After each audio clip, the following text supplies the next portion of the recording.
It would be too easy if I ever unpacked the machine and found nothing broken, like this Toshiba T5200, which greets me with a bad floppy drive. No big deal, right? Swap in a replacement and be done. Except Toshiba chose a proprietary connector here, and that made things a lot more complicated. But before we get our hands dirty, let's take a closer look at the T5200 itself. Because this machine wasn't just any portable, it was Toshiba's idea of a desktop workstation you could carry along. It's obsolete technology no one uses today, but I'll bring it back to life. I'm the Vintage Collector, and these are my stories.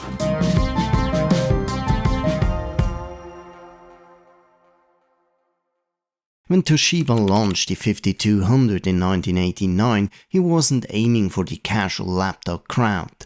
This was a different beast entirely, a luggable PC that packed the power of a desktop into a portable form factor. At its heart was an Intel 8386 running at 20 MHz, also supporting 8387 math coprocessors. 2 MB of RAM came standard.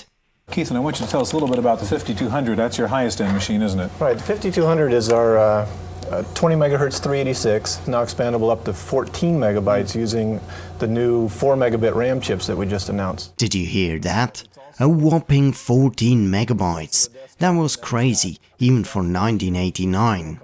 Well, not so crazy like the Macintosh SE30, which could equip a theoretical maximum of 128 megabytes, but still. The entry model came with a 40 megabyte hard disk, while later models went up to 200. This particular unit of mine is the T5200-100, equipped with a 100 megabytes drive.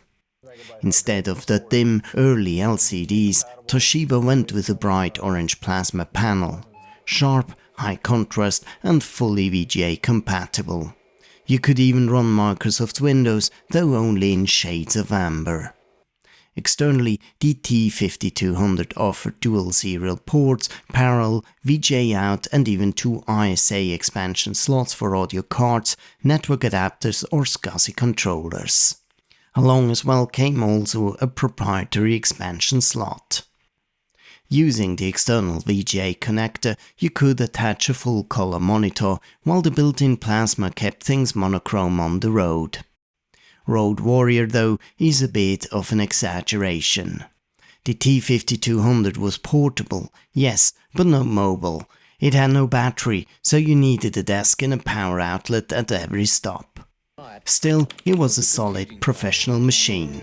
And at the starting price of around $9,000, it sat in the same league as high-end desktops and engineering workstations.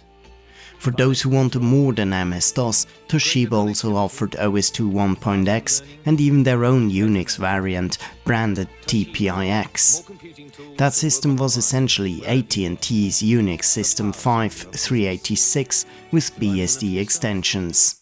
It's an elusive piece of software history, and if you happen to have a copy, I'd love to explore it on this very machine.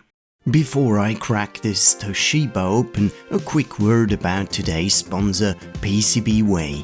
I've been working with PCBWay on several of my restorations, from custom brackets to replacement trim parts. Their services go far beyond PCBs, CNC machining, 3D printing, and full assembly. It's been a real help keeping these machines alive. If you got a project of your own, PCBWay can probably help you too. And when you sign up, new members get a $5 coupon, often enough to cover your very first PCB order. You'll find a link in the description below. Alright, back to the Toshiba. Time to take it apart, because there are 2 things I definitely need to replace: the CMOS battery and the floppy drive. The battery swap is routine, I've shown that plenty of time, so let's move on quickly. As I disassembled the machine already, have a look at those RAM slots. Do they look unusual? Yes, they do. For comparison, I placed a period correct 30-pin SIM module there. While it would technically fit in the lower slot, don't plug it in there, as that one is for parity modules only. The RAM slots are the 4 just above the parity socket, and they feature a non-standard 40-pin connector. It's not easy to combine those modules nowadays, so I'll have to stick with the 2 MB of onboard RAM. But we wanted to tackle that floppy drive mystery, right? For whatever reason, Toshiba decided to go with the proprietary 26-pin connector instead of the standard 34-pin connector.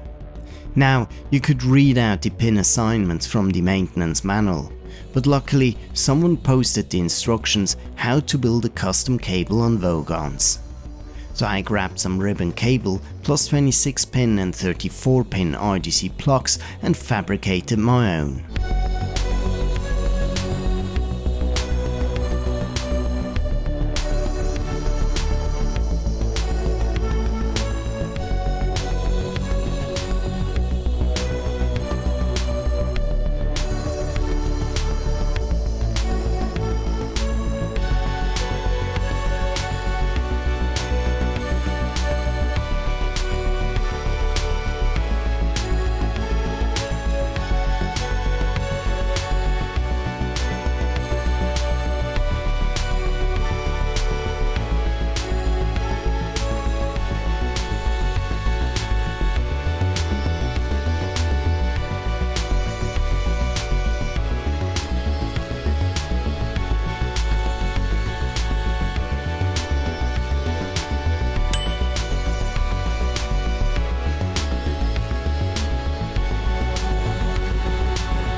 There's just one caveat: wire 9.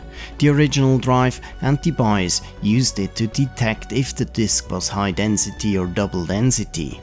Standard PC drives don't provide that signal. So I have 3 choices. Use DOS3.3 to format drives irrespective of the BIOS flag. Connect wire 9 to ground for 1.44 MB mode, or leave it unconnected for 720 KB mode. Or reflash the BIOS with a custom one to ignore the status flag. And of course, my option 4, add a hardware switch. So I wired pin 9 to a small toggle that grounds back to pin 1, so I can flip between 1.44 MB and 720K at will. Yes, it meant cutting into the case for the switch, but it kept me from tampering with the old ROM chips.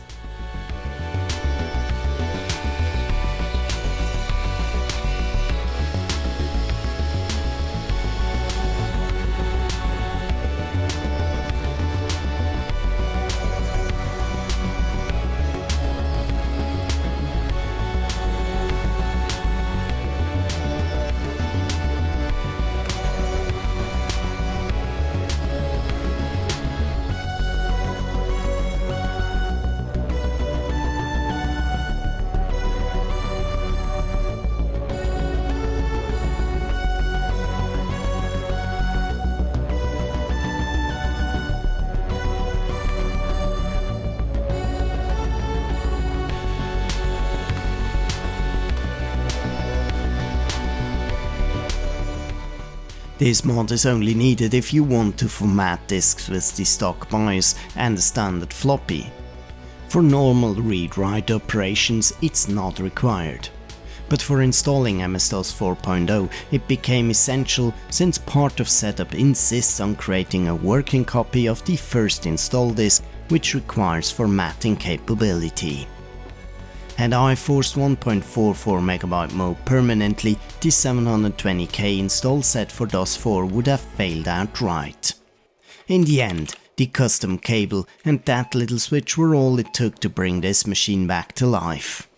With a network card now added into one of the ISA slots, the T5200 is ready for new endeavors. And of course, I'm still hoping to get my hands on Toshiba's elusive TPIX UNIX for further exploration. And with that in mind, running a flavor of UNIX on a 386 machine, it probably makes sense why it supported up to 14 MB of RAM if we consider contemporary UNIXes like AUX on the SC30, which asked for up to 60 MB in 1990. So what do you think about this replacement and the hardware mod? Would you have gone with a different approach and why? Let me know in the comments below. I'm the Vintage Collector and this was my story for today. Thanks for watching and see you again next Sunday.